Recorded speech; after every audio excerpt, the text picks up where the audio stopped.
And so I couldn't use the rockets, yet they were taking fire from within their circle. So I got in there and took the helicopter and went over that little river right where they were, and I just sat there until one of them reported fire, and then we could see where it was coming from. And I hovered over it, and we started dropping hand grenades down into the hole. We had about a case of hand grenades in that gunship, and my crew chief and guard just started dropping frag grenades. Well, we took them out. That's what we had to do. That was the way we got them out that day. Well, that's not conventional gunship tactics to drop hand grenades. No. And that unit knew when we got there and they saw, and we helped them realize that they had the bad guy surrounded. They just couldn't see him, and because of the terrain, they knew they were in a bad situation, and they didn't know.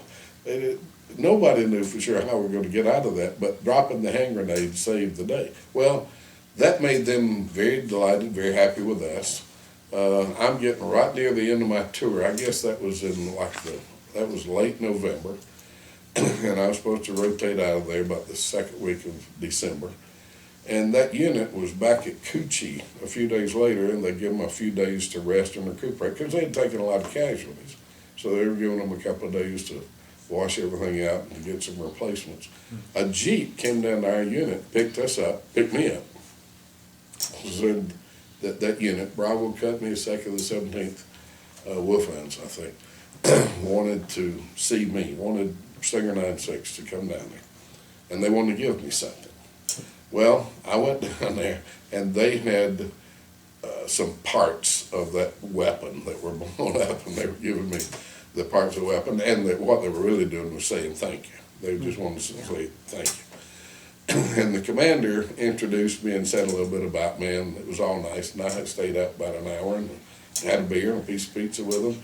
And I was about to leave, and one of the soldiers came over, and he pulled out his wallet, and he showed me a picture of a very attractive lady holding a baby. And he said, "I've never seen that baby, but because of you, I'm going to see the baby. If you stay here and help me." And that trooper came over and he said, "Don't go back. You got to stay here and help me." I could not sleep that night. I stayed up all night long, just thinking about that. And the next day, I went down and extended. I stayed 6 more months. And then at the end of that, I stayed 6 more months. I was committed to, and saw my role, my purpose was to serve those soldiers. And that's what I was going to stay there and do.